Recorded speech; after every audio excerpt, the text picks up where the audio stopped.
I recently read one article which they have 88 to 92% of the nucleotide sequence, but it is not 100% as seen in the human beings. This means that there is some gap in the evolution of the virus transmission from the bats to the intermediate host to the human beings.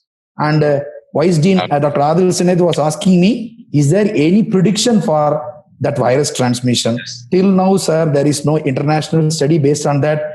And I think, sir, is very, very thought-provoking. But I will try to find out the journals. Till now, I don't have answers for his questions. I will try to find out the journals and I'll let him update us. Thank you. Okay, thank you.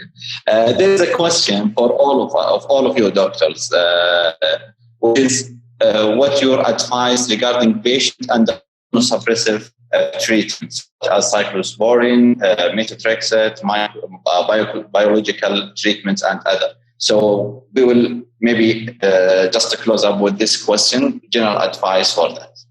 Dr. Barsana. As far as I am concerned, sir, because I'm a non-clinical subject, but I practice medicine in India also. I think my seniors are there in the forum. Dr. Ashraf and Dr. Saad is there.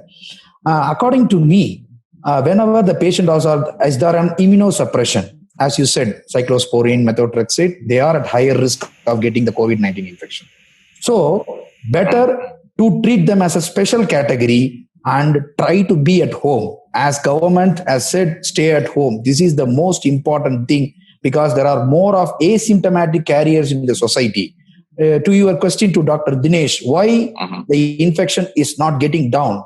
It is because there is still the virus transmission taking place among the people because our country is full of expatriates. Most of the people are expatriates who are working every day in all the shops and in the streets.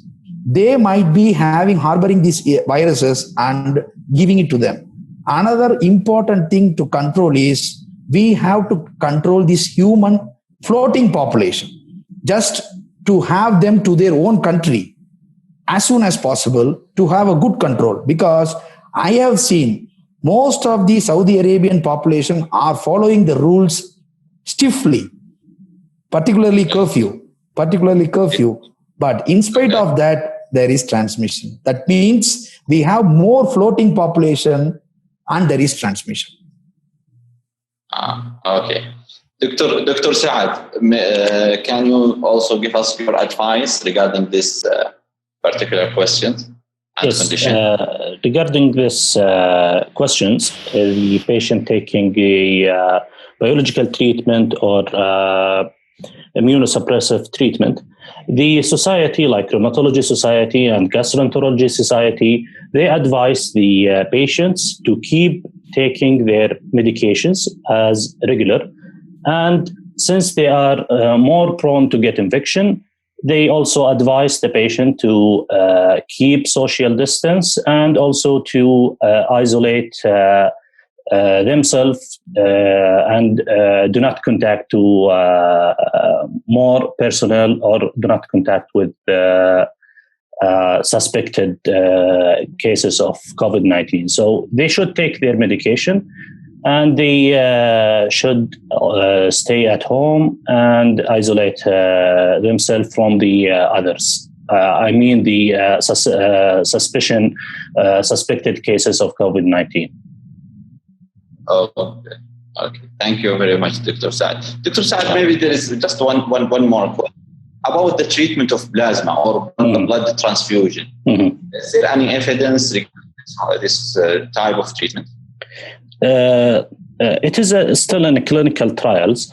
They use the plasma from the recovered patient, full with the antibody, and they will inject it to the infected patient. They found that there is a slight improvement of the patient receiving plasma antigen with also the other medication. So still in the clinical trials. It is not in the guidelines right now. So they are still just trying this method of treatment. Okay. Thank you very much. Thank you for our speakers. If there is anything you want to add, Dr. Barsana, Dr. Yes, sir. Can I add one point to Dr. Saad's thing, sir, that convalescent plasma therapy? Sir, convalescent plasma therapy, now it has been approved by FDA. I have uploaded also the link in the Sure Resource platform, and FDA has now approved the convalescent plasma therapy for people who are critically ill. And there are certain studies made by the Chinese people on the convalescent plasma, and there is improvement in case of multi-organ failure. People who are critically ill, they improve. But as Dr. Saad said, there are more clinical trials to come based on the safety of the convalescent plasma, because we are dealing in the era with hepatitis B, HCV, and HIV. So we cannot use the plasma more rampantly like the other therapies.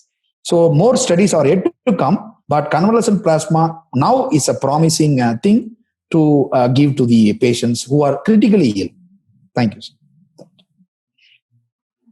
Thank you, Dr. Barsana. So can we have Dr. Ashraf, or from all of you, or whoever want to participate, a special advice now for our, like, let's say for our students in our universities, in our schools, that regarding coronavirus to prevent the infection? First is stay at home, sir. Okay, thank you. Dr. Ashraf? So, I would like to say that Alhamdulillah, the message has been well conveyed to all of them, not only the students, to the general public throughout the world, that what is basically COVID-19 and what is the impact of this COVID-19 on the society. And in most parts of this world, the people are basically following those precautions.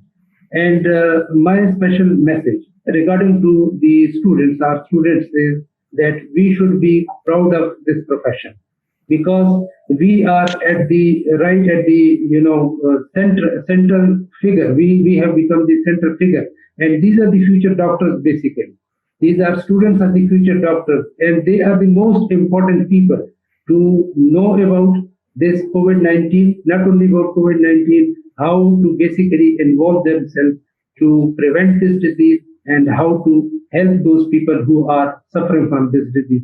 But fortunately, we should not, at the same time, we should not be, disappointed, and we should not be in panic, because most of the cases who are coming with the COVID-19 patients, they are either asymptomatic or they are having a mild symptom. But at the same time, having said that, we should take the all relevant precautions which have already been communicated to prevent this disease.